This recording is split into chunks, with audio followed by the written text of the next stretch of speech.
Buenas tardes a todos, queridos comisarios.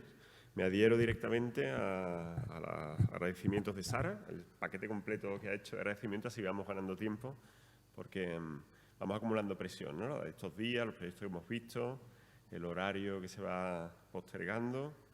Bueno, así que vamos a pasar a la intervención. Yo voy a intentar no hablar, ¿vale? Para ir más rápido. No sé si lo conseguiré, pero así no perdemos con el cambio en voces, ¿vale?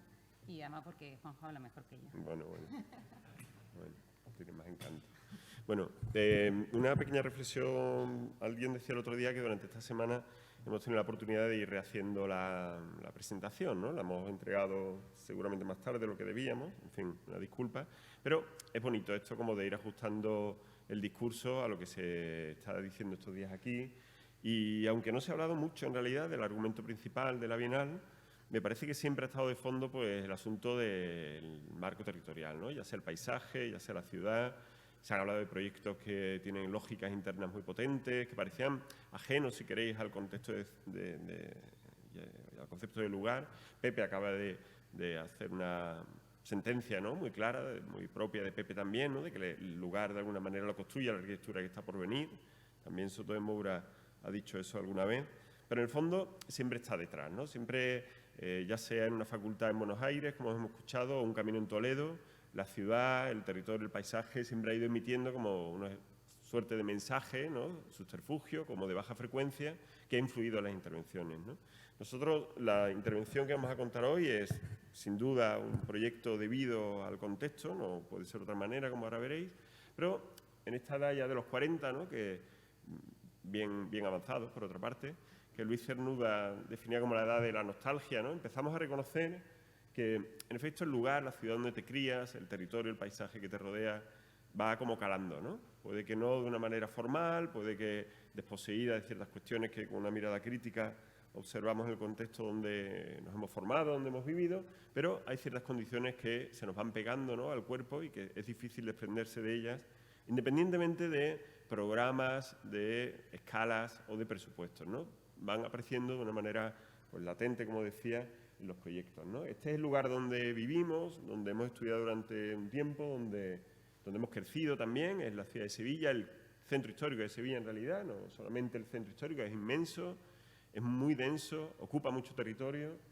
está calado por infinidad de oquedades, ¿no? De patios, de zaguanes, de adarves, y eso genera una lectura muy ambigua de los límites entre el espacio público y lo privado, ¿no?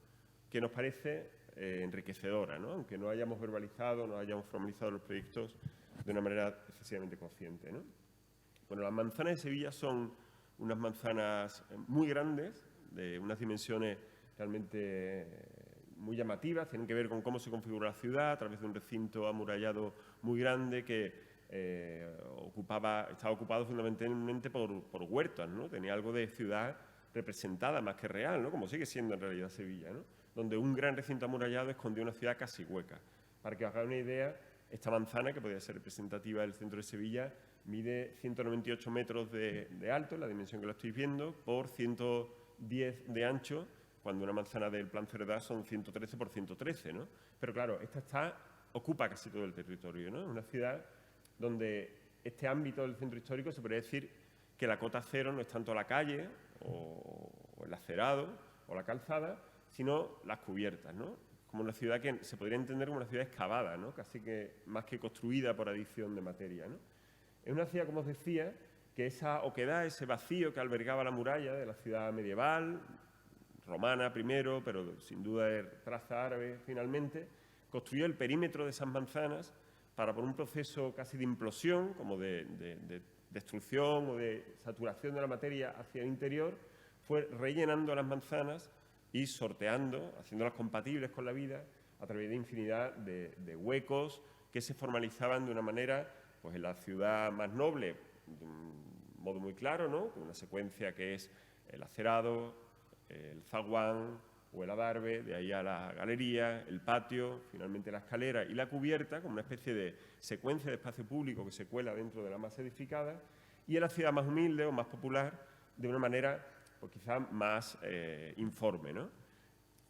Esa forma de penetración del espacio público en la ciudad ha ido generando, ha decantado una serie de espacios que, independientemente del lenguaje, pues, como os decía, enriquecen ese límite o esa frontera entre lo público y lo privado, ¿no? Este es el zaguán, que es este espacio intermedio, que se abre a veces al espacio público, que otras veces se cierra, que da paso finalmente pues, a una concatenación de huecos en forma de patios, la mayoría de las veces oculto al viario público por esa naturaleza árabe que funda o que construye la trama de las ciudades y que genera una serie de relaciones habitacionales pues la más interesante, ¿no? Ayer cuando hablaba el equipo catalán, la Fuerza Catalana de la Mañana, sobre estas viviendas como de tipos premodernos, ¿no? o preilustrados, como si fuera una suerte de arquitectos prerrafaelistas, ¿no? Que han intentado irse como a un momento previo a la racionalización de los tipos para recuperar caminos que se habían quedado interrumpidos por la modernidad, ¿no?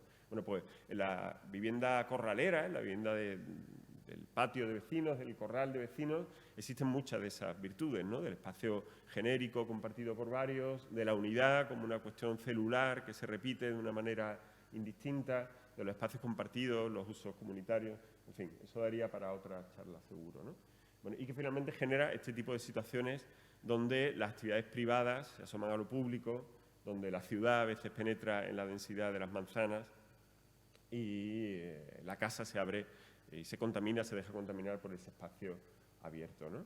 Bueno, tiene algo que ver con el plano de Noli, pero no es exactamente igual, porque en el plano de Noli, en definitiva, es la formalización de los espacios de representación de la ciudad los que se ofrecen al espacio público, los que se quieren confundir con él, ¿no? O sea, es el palacio, el panteón, es el patio más vestido. Sin embargo, en la ciudad en la que nosotros nos hemos crecido, a ver qué pasa aquí ahora, eso es, más bien tiene que ver con esta situación.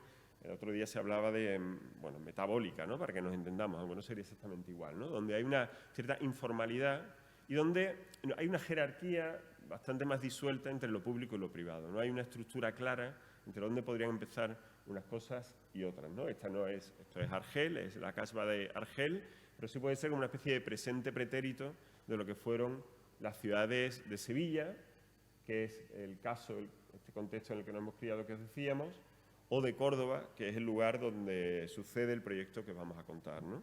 Bueno, Córdoba es una ciudad de alguna manera gemela a Sevilla, en muchas cuestiones de morfología urbana, de crecimiento histórico, no exactamente igual, pero sí comparte esta condición casi de gran decreto de Alberto Burri, ¿no? De que las manzanas son un asunto casi de craquelado, donde la masa se ha roto y ha dejado que el espacio público fluya sin un orden, en principio, bueno, pues legible, ¿no? El proyecto comienza en realidad hace 5 años.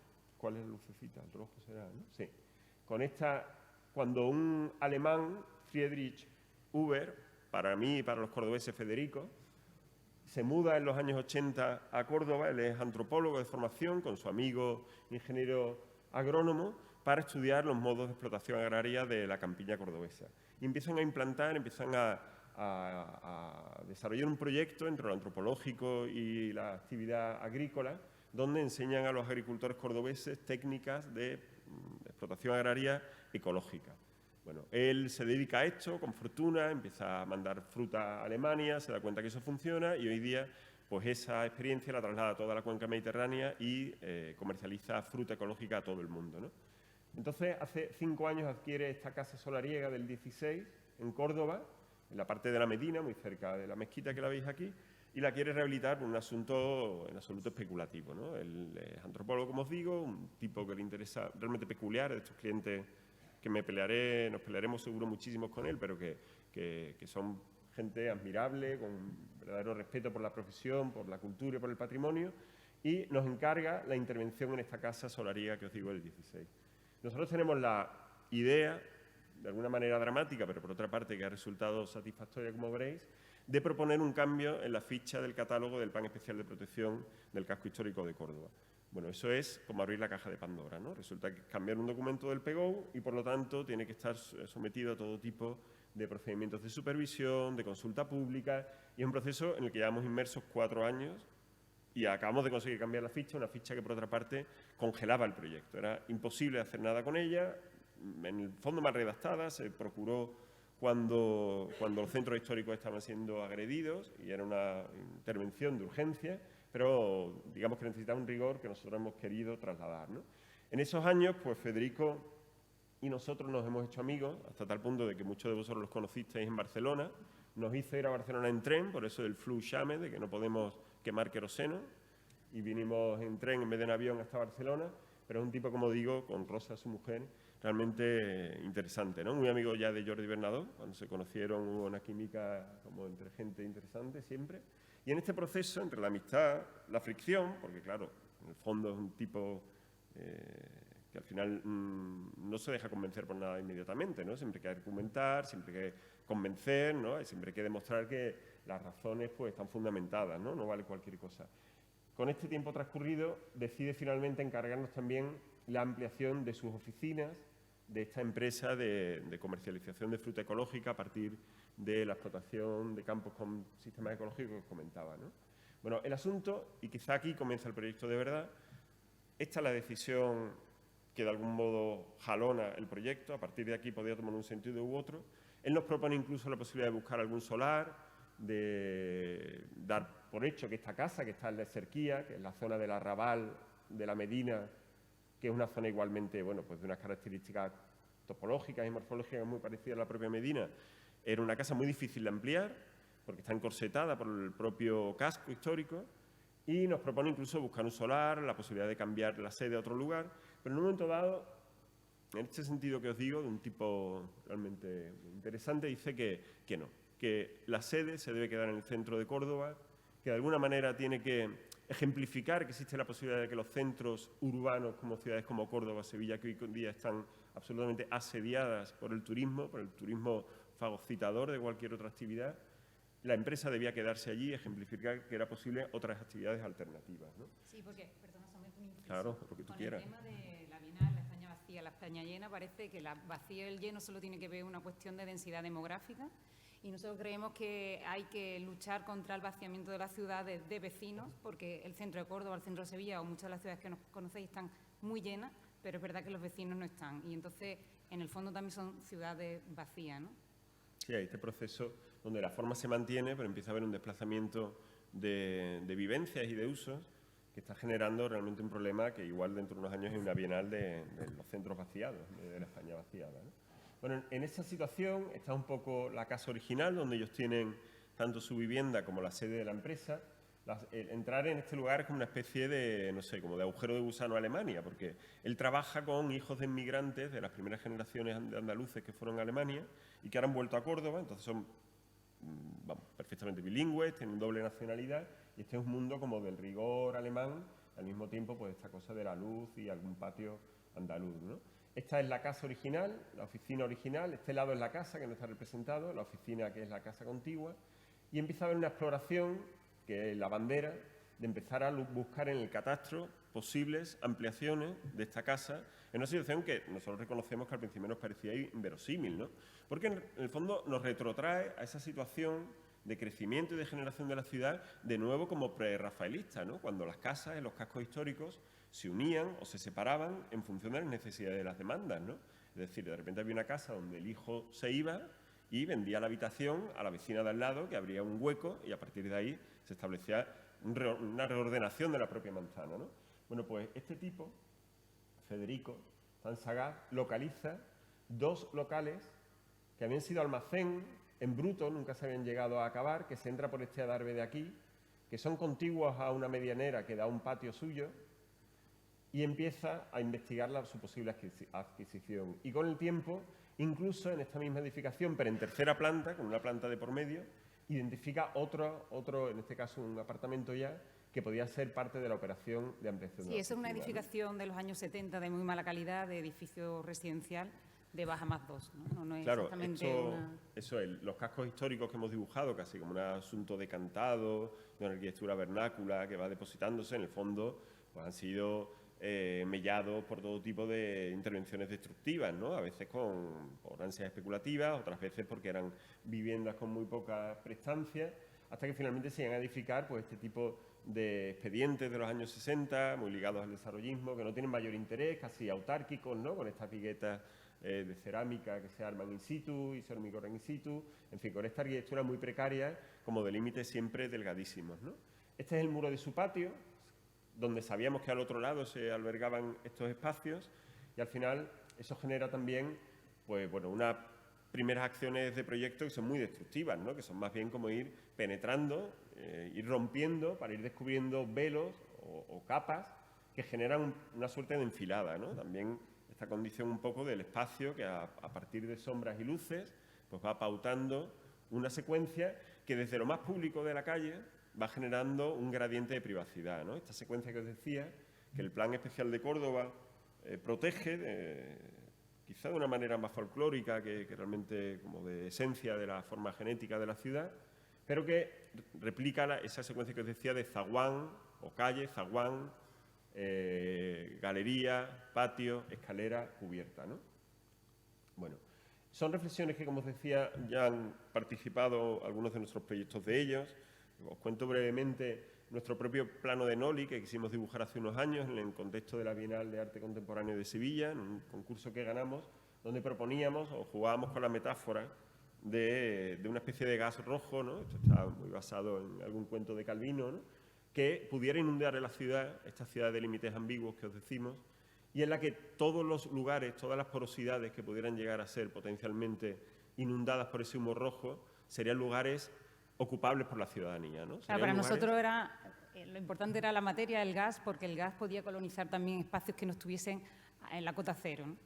Proponíamos con ese gas rojo invadir el edificio de Gabriel Ruiz Cabrero, que es el Colegio de Arquitectos de Sevilla. Algunos lo entendió como una propuesta incendiaria, ¿no?, de acabar con los colegios. Bueno, podría ser. Podría ser. Y finalmente, en aquel momento, no vamos a entrar en ello, se formalizó como un asunto casi de instalación o de elemento que es blando, que no tiene estructura, que es casi una prótesis o, si queréis, como si fuera un elemento como los caracolillos, estos los ermitaños se llaman, ¿no?, que con sus propias leyes morfológicas, biológicas casi, se acopla o es capaz de acomodarse a las porosidades, a las oquedades o a las conchas que otro ser o otro organismo ha abandonado previamente, ¿no? Esta situación un poco donde uno busca acomodarse de alguna manera en los huecos, en las porosidades que estos centros históricos tan abigarrados ofrecen, ¿no? El proyecto, por tanto, finalmente es algo parecido, ¿no? Viene a ser como una especie de elemento con sus reglas autónomas que tienen que ver con condiciones funcionales o de ligereza estructural o materiales, pero que al fin y al cabo tiene que estar continuamente pues plegándose, doblándose, girando para encontrar acomodo en esta densidad de la manzana donde se ubica, ¿no? También midiendo mucho esta cuestión de privacidad que os digo, que ha generado toda una cultura, bueno, seguramente no quiero hacer una mirada nostálgica, pero que se va perdiendo, ¿no? Por ejemplo, esta historia tan bonita de los postigos, ¿no?, de las puertas de cuartelones y los postigos, o las puertas de hombre que le llaman, que en la cultura andaluza, en algunos pueblos sucede todavía, en función de la posición del postigo, indica un estado anímico de la casa, ¿no?, que puede ser duelo, puede ser festividad, o puede ser apertura invitadora al viandante, o puede ser un asunto de descanso, ¿no? Algo así como el juego de los abanicos, ¿no?, de las señoras que con el abanico pues indicaban pues ciertos mensajes en la corte, ¿no? Sí, ayer cuando veíamos la charla de por la mañana, ¿no?, de todas las viviendas como tan organizadas, con unas estructuras tan claras que te permitía, pero yo decía, nosotros nos movemos en un contexto totalmente diferente, ¿no?, donde la arquitectura es como más sensual, ¿no? Evidentemente está ese orden, pero hay algo que va por encima del orden. La arquitectura andaluza es como, en parte como nosotros, gesticulamos mucho, hacemos muchos gestos, pues nuestra arquitectura igual tiene que abrir las ventanas de una manera para contar una cosa, o va concatenando una serie de vacíos que organizan esas manzanas amorfas que no sabes, a través de la seducción, ¿no? Siempre hay visiones diagonales a otros patios, siempre hay, te enseño un poquito el hombro, ¿no? Ese espíritu que recoge el Plan Especial de Protección del Centro Histórico de Córdoba, en el que tú siempre tienes que mantener la visual de zaguán, patio, galería, realmente está bien traído. Si vosotros pasáis por las calles de Córdoba, de repente las casas se abren en sus plantas bajas y te dejan ver algo, pero no verlo todo, ¿no? Pero ya incitan la imaginación. Uno se imagina cómo será ese espacio, cómo será esa luz que te llega de más allá. ¿Por qué aparece ese frescor que de repente viene de dentro de la casa, ¿no? Porque la arquitectura te está mandando, te va seduciendo, ¿no? Tú no entras directamente. Bueno, a nosotros nos parecen conceptos pues muy fácilmente trasladables a una actitud contemporánea, porque hablan al fin y al cabo de la transparencia, de la ambigüedad de los edificios, que no tengan puertas, ¿no?, sino que sean más amables con la cota cero de la ciudad. hablan también de límites que no son necesariamente tabiques o particiones, sino que son vacíos o construcciones o cuerpos construidos, en situaciones de densidad que nos interesan y que nos parecen que son incorporables al proyecto contemporáneo, ¿no? Hoy hablamos de una cierta plegadura por nuestra parte, de este contexto que os decimos, pero si hubiéramos hablado de otros proyectos de nueva planta, veréis cómo realmente al final todo este tipo de situaciones que Sara comentaba con nosotros hace poco, compartimos, ¿no? De pensar que los edificios no deberían tener puertas, que lo público debe ser parte siempre del pensamiento de la arquitectura, aunque sea en actos privativos, en expedientes de arquitectura privada, en fin, que al final lo que construye la ciudad por encima de todo es el espacio público, ¿no? Bueno, al final se trata de ir intentando encajar la intervención en patios que existían, pero que son fuertemente reformados, donde se incorporan cosas según se encuentran, porque estaban de alguna manera ya ahí, como este pedestal o este muro de hormigón que genera el desnivel entre las dos propiedades distintas, o esta piedra que reubicamos. Y finalmente la intervención sobre los locales, aquellos que veíais antes, que no tenían mayor interés, pues desnuda la estructura, agota la espacialidad porque era muy precaria al fin y al cabo, son espacios muy bajos, con lo cual la estructura queda vista ni siquiera por una cuestión retórica, sino como por conseguir alcanzar la máxima altura posible, protegiendo mucho las cuestiones acústicas, ¿no? Porque estas arquitecturas de los 60 eran muy deficitarias en muchos momentos y realmente era incompatible con el uso de oficinas de esta especie como de burbuja alemana, ¿no? El suelo, bueno, ahora lo veremos, ¿no? La planta, como veis finalmente, es un elemento que te engancha en este punto, que es el que pasa desde el primer patio, que hace un poco de compás, y desde este lugar te atrapa y te lanza a esta galería, que culmina en un porche, que en realidad está bajo el edificio ya, pero abierto a este tercer patio, y aquí se generan dos ámbitos de trabajo, y finalmente en 3 plantas más arriba, este de aquí, generando una especie de bucle a partir de esta escalera, enganchamos con un área más que finalmente acaba en la cubierta, ¿no? Intentando, bueno, pues rematar esa secuencia que os decía, que de la calle a la cubierta, como si el aire entrara en la manzana y aliviara un poco su densidad, ¿no? Federico intentó negociar con el vecino que se quedaba en medio para que hiciese una permuta, pero aquello no fue posible. Y a nosotros en el fondo nos hacía hasta gracia, ¿no? Esa sensación de ir lanzando tentáculo y colonizando la manzana sin tener que ser en propiedades contiguas. Sí, bueno, es esto que se habla estos días de la fricción, ¿no? Como motor de proyecto. Cuanto más difícil se pone la cosa, seguramente surgen situaciones más interesantes, ¿no? Y después recursos que tampoco afirmamos de una manera especialmente como positiva, ¿no? Pero que al final son recursos bioclimáticos que funcionan, que en el caso del Plan Especial de Córdoba están incorporados, por ejemplo, que los suelos no se pueden taponar. Los suelos tienen que ser filtrantes, tienen que ser transpirables, un poco en la tradición del chino cordobés. Sí, en el centro está prohibido la construcción de sótanos para no crear una capa impermeable y permitir siempre la transpiración del terreno. Yo creo que es una decisión muy acertada porque es intangible desde el punto de vista como de metros cuadrados, de eficacia, pero es totalmente tangible cuando tú entras en estos espacios y de repente hay un microclima que no sabes por qué y lo entiendes cuando te das cuenta de muchas cosas. Entre ellas está también la vegetación, ¿no? Si todas estas manzanas se organizan a través de esas secuencias espaciales que van organizando los vacíos que se van introduciendo, también la vegetación hace como de ese elemento de conexión, ¿no? Al final crea una amalgama que esta enredadera cruza la del vecino, yo veo un jazmín que sale por la cubierta y al final todo participa de lo mismo.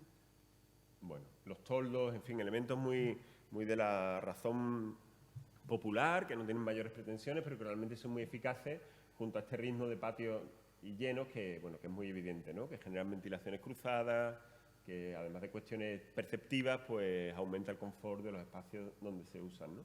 Y las piezas que atravesamos, que al final son piezas muy ligeras, que van generando como las conexiones y que necesitan además apoyarse de un modo articulado, porque en realidad son propiedades distintas, ¿no? Se han ido generando pues cesiones de vistas y de pasos, pero que en realidad estructuralmente funcionan de manera diferente y son como pantalanes, ¿no? En un lado están articulados y en el otro están simplemente apoyados por si hay movimientos diferenciales que las piezas que unen no los sufran, ¿no? Los elementos, bueno, pues como el suelo como completa ese muro de hormigón que veíais, genera como una especie de basamento sobre el que se apoya el resto de las piezas, los vacíos que no acaban de coincidir con los límites de lo edificado, a veces se introducen dentro del edificio aunque sigan siendo exteriores, como en este porche previo, y en otras veces avanzan, como en las piezas, y la materialidad que atiende pues a esta vocación también. Federico, además de antropólogo, es ebanista, entonces bueno, pues tiene una cierta querencia a la madera, somos un poco catalanes en eso, ¿no? Vemos los nudos de la madera. Y finalmente también sirve como el elemento que os decía que funciona casi como una pieza que trata de ocultar instalaciones, pero sobre todo de generar un límite acústico muy potente respecto a los vecinos de las casas superiores, ¿no? Bueno, algunos dibujos que se generan y que después traducen esa construcción muy ligera, seca, porque en realidad no necesita estructura más allá de los puentes, los pasos durante los patios, ¿no? Que se hace a través de paneles tricapa, con un carpintero local. Tiene también, y algo que nos parece especialmente interesante, trabajar con los artesanos locales, aunque los paneles venían directamente de Alemania. Se lo traía Federico, llevaba fruta y se traía paneles. Bueno, y este tipo de elementos que, bueno, pues son las transiciones entre los distintos espacios que siempre generan como colchones de ambigüedad, ¿no? Como decía, de adarves o de porches, o la escalera que sube a la parte superior. El acero galvanizado es el otro elemento que completa la intervención, también porque sean más crudas las intersecciones entre las piezas, ¿no? Como de una manera más directa, y simplemente cuando las carpinterías tienen que ser practicables, el aluminio se incrusta directamente sobre el acero galvanizado, como en la oscilobatiente esta de aquí, generando pues circulaciones alternativas, ¿no? Puedes ir por el pasaje o puedes directamente cruzar el patio, como pasa siempre en estas casas, ¿no? Que al formalizarse de una manera informal, ¿no? Y sin un plan preestablecido, sino que van creciendo o decreciendo según las necesidades, las formas de recorrerse siempre son sorprendentes, ¿no? Porque no tienen una única forma de dirigirse a ellas, ¿no? De modo que al final pues está esta condición casi de bucle, donde esta pieza de aquí acaba subiendo aquí también y acaba enganchando con esta terraza, que es el lugar de descanso, y bajando de nuevo a la pieza de abajo, ¿no? Diferencias de cotas entre las propiedades nos permite también que las piezas de conexión apareciesen flotando en el patio. Eso que al primero era como resolver un problema de cota, luego al final es una decisión del proyecto que yo creo que estuvo bien porque el patio permanece intacto en toda su dimensión, ¿no? Y tienes esa percepción de que no has invadido el patio por completo. Bueno, esta es la otra pieza, la que une el apartamento de tercera planta, donde la ventana que ocupaba la antigua oficina aquí, al desmontarse para albergar esta especie de puente, pues se traslada aquí, se recicla y se pone en este sitio de aquí, de modo que anuda de una manera incluso de lenguaje, ¿no? El propio patio, al utilizar las mismas ventanas originales, pues comparte un poco esa condición y se construye todo, pues ya decimos, con un asunto casi de pantalán, ¿no? Con la articulación, en el caso del puente bajo, en el edificio original, saltando hacia los nuevos locales, y en el caso del puente alto al revés, ¿no? Se ancla aquí y se apoya en el punto bajo y se construye con chapa ondulada, galvanizada y chapa lisa, y para conseguir como distintas capas que generen pues la inercia térmica y acústica suficiente, ¿no? Bueno, después, claro, esas deformaciones al que obliga, se hablaba del estuche, ¿no? O a mí me gusta hablar de las cajas de los relojes, ¿no? Donde de repente la caja tiene una forma exterior que no coincide necesariamente con el espacio que alberga. Me refiero no a los Swatch, ¿no? Que son como, ¿no? Como super slim, sino hablo de los relojes buenos, ¿no? Donde de repente hay como un prisma potente que atiende una forma que nada tiene que ver con el espacio acolchado del interior, ¿no? En el encuentro entre esas dos formas, pues al final se pueden generar espesuras que, bueno, pues que al final funcionan como obradoiros o parladoiros, ¿no? Que creo que le llamáis, me dirá la brigada gallega, si me equivoco. Enamoradoiro, ¿no? Que me parece tan bonito, ¿no? Eso. Lugares donde te puedes sentar, en fin, puedes ocupar un poco las paredes, ¿no? Y finalmente el puente al subir, pues descansa en esta terraza que igualmente se convierte en un jardín, en aquella cota cero que os decíamos que se puede entender estas ciudades, ¿no? Que la cota cero no es tanto la calle, sino la cubierta, y a partir de ahí la ciudad se excava, ¿no? Bueno, al final son intervenciones un poco inventadas. El proyecto aparece casi de una manera encontrada, ¿no? No son proyectos tan decisivos o con una sistematización tan clara como en otros. Pero en el fondo también es el ámbito un poco esquizofrénico donde nos movemos algunos estudios de 40 y tantos años que os decía, ¿no? Donde igual tenemos proyectos más grandes, de escalas más potentes, otros presupuestos, pero no hemos acabado de abandonar esta escala, ¿no? Como si fuéramos estudios eternamente jóvenes, ¿no? A nosotros nos gusta, la verdad. Bueno, esto va por ti, Carlos Pita, no sé dónde estás, y por los griegos clásicos, pero esta cita de Píndaro que dice algo así como: alma mía, no aspires a la eternidad, pero apura el ámbito de lo posible, ¿no? Nosotros nos movemos en esa actitud de apurar el ámbito de lo posible, ¿no? Este proyecto, a lo mejor es un proyecto que en nuestros inicios pensaríamos que a esta altura no estaremos haciendo, pero nos satisface en la medida que creemos que hemos apurado al máximo lo posible, ¿no? Todo lo que os hemos contado, que hubiéramos alargado si hubiéramos tenido más tiempo, tiene que ver con un constructo intelectual, académico, con investigaciones, tiene que ver con la ciudad estudiada ya, no solamente vivida, donde situaciones como esta se han dado sin cesar. Estas reflexiones en torno a la porosidad o estos proyectos tan célebres, pero que merece siempre la pena volver a ellos porque son tan generosos, ¿no? Donde de repente el solar de unas viviendas en medio de una manzana como la que os hemos contado, regala a la ciudad este pasaje y permite ser atravesado, ¿no? Donde lo público en este caso rompe literalmente el edificio en dos, ¿no? Como el pasaje Valvanera. Pero ya os digo que en esta especie como de melancolía, de cernuda y de los 40, donde uno empieza a mirar atrás, se da cuenta que no es solamente un discurso académico o investigador, sino que tiene que ver también con la vivencia y con la memoria, ¿no? Ahora ese pasaje, que para nosotros es el pasaje Valvanera, célebre y estudiado, es el lugar por donde nuestros hijos atraviesan de una manera casi mágica y misteriosa y acaban en su casa, ¿no? Y atajan por la ciudad y se meten por lugares que no son como los hegemónicos de las calles y las avenidas, ¿no? Un lugar del que Rossi dijo: Valvanera es una casa y una calle, un puente y un camino. El término pasaje supera la definición tipológica para significar el paso a una nueva arquitectura, donde la gente se encuentre y sea libre, donde la realidad sea la base y el objeto de la imaginación. Valvanera podría ser una novela o una película, ¿no? Esto es aplicable a tantos poros de las ciudades como Sevilla o Córdoba. Muchas gracias.